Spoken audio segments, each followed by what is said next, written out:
Education portal 3.0 पर आप अपनी सर्विस बुक अपडेट कर रहे हैं।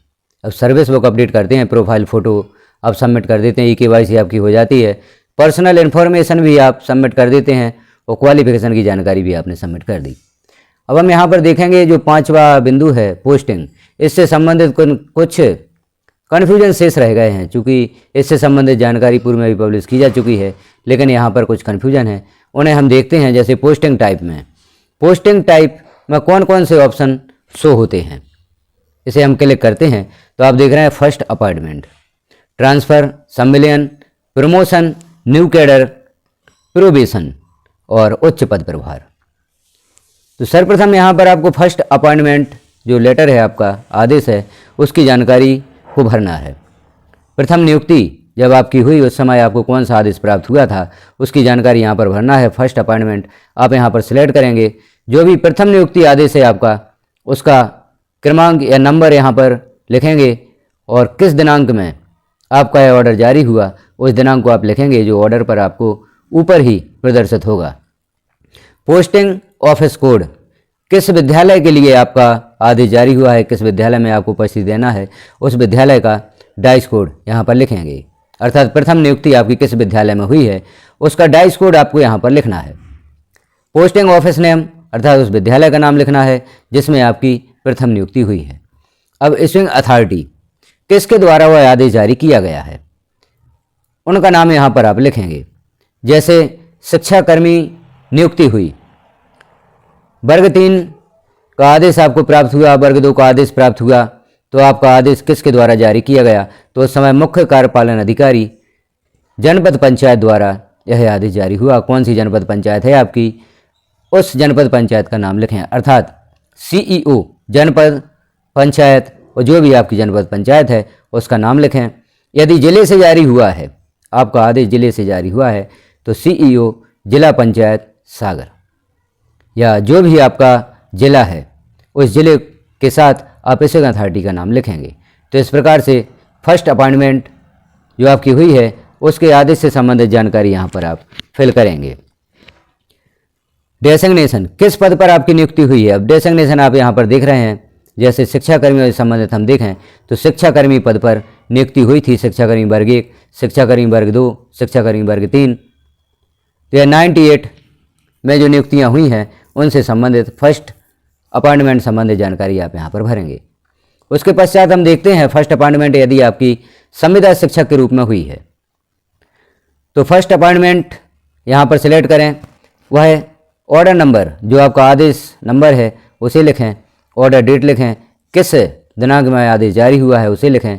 सपोर्टिंग डॉक्यूमेंट में चाहे वह शिक्षाकर्मी नियुक्ति का आदेश हो, संविदा शिक्षक का आदेश हो, यहाँ पर आप सपोर्टिंग डॉक्यूमेंट्स में ओनली JPG, JPEG, PNG और PDF मैक्सिमम 500 KB साइज में आप यहाँ पर उसे अपलोड करेंगे। यदि एक पेज में ऑर्डर है तो उस पेज की फ़ोटो आप यहाँ पर सबमिट कर सकते हैं, अपलोड कर सकते हैं, और यदि 2 पेज में ऑर्डर है तो उसकी PDF बनाएं और फिर यहाँ पर उसे आप अपलोड करें। तो यहाँ हम देखते हैं पोस्टिंग ऑफिस कोड, तो जिस विद्यालय में आपकी नियुक्ति हुई है उस विद्यालय का डाइस कोड लिखेंगे, और किस विद्यालय में आपकी नियुक्ति हुई उस विद्यालय का नाम लिखेंगे। इशुइंग अथॉरिटी, आपका ब्लॉक लेवल पर आदेश जारी हुआ है, जिले लेवल पर आदेश जारी हुआ है, किसके द्वारा आदेश जारी हुआ है उनका नाम आप यहाँ पर लिखेंगे। डेसिग्नेशन, किस पद पर आपकी नियुक्ति हुई है।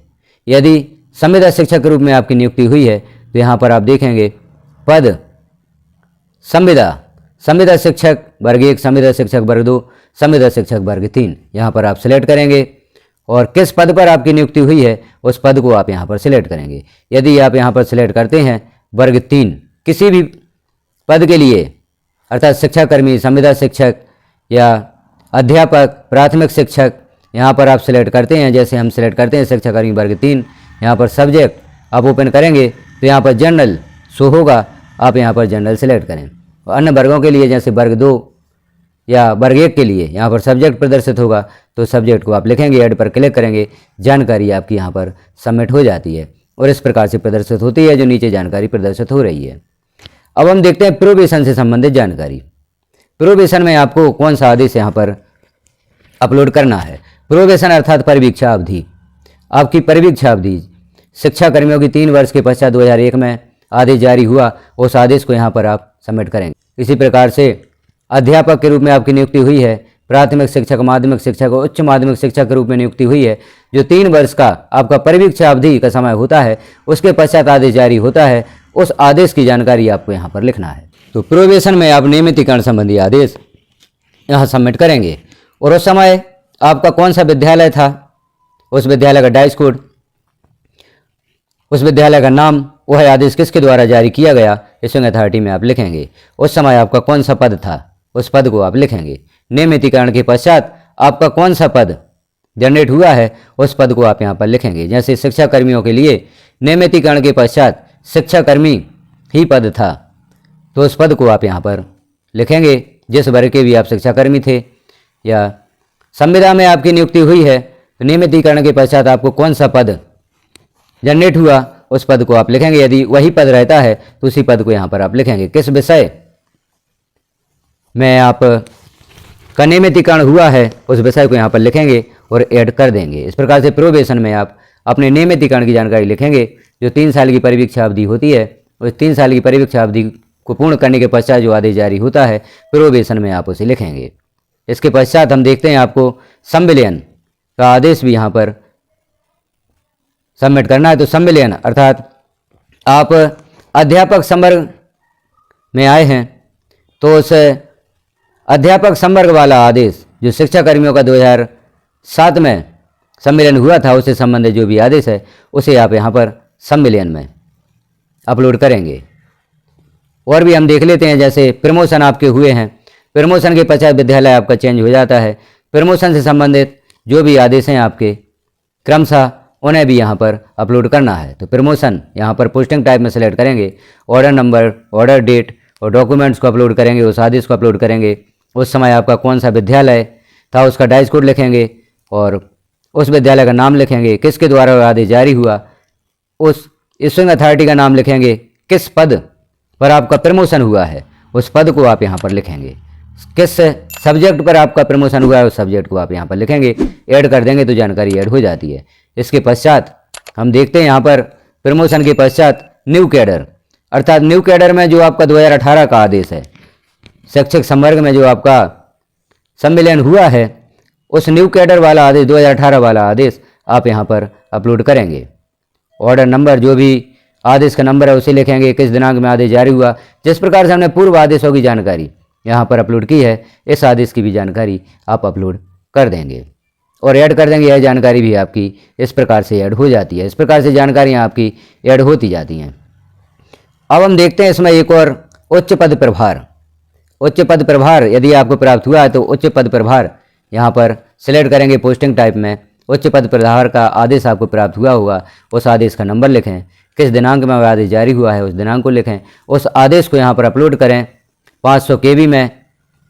और उच्च पद प्रभार के बाद आपको कौन सा विद्यालय मिला है, उस विद्यालय का डाइस कोड लिखें और पोस्टिंग ऑफिस नेम, उस विद्यालय का नाम लिखें, किसके द्वारा वह आदेश जारी हुआ है, उस इशूइंग अथॉरिटी का नाम लिखें, किस पद पर उच्च पद प्रभार आपको किस पद पर मिला है, उस पद को यहाँ पर सिलेक्ट करें और सब्जेक्ट, किस विषय पर आपका उच्च पद प्रभार हुआ है या उस विषय को यहाँ पर भरें। ऐड पर क्लिक कर दें तो यह जानकारी भी आपकी ऐड हो जाती है। तो इस प्रकार से आप पोस्टिंग डिटेल में जानकारियाँ भरेंगे, आदेश सबमिट करेंगे। इस प्रकार से आपकी जानकारी यहाँ पर सेव होती जाती है। यदि यह जानकारी आपके द्वारा गलत फिल हो जाती हैं, कोई भी जानकारी गलत फिल हो जाती है, तो यहाँ से आप डिलीट कर सकते हैं और उस जानकारी को आप यहाँ से पुनः सबमिट कर सकते हैं। तो इस प्रकार से अपनी पोस्टिंग डिटेल आप यहाँ पर भरेंगे। तो जानकारी आपको कैसी लगी कमेंट में एक बार अवश्य बताएं।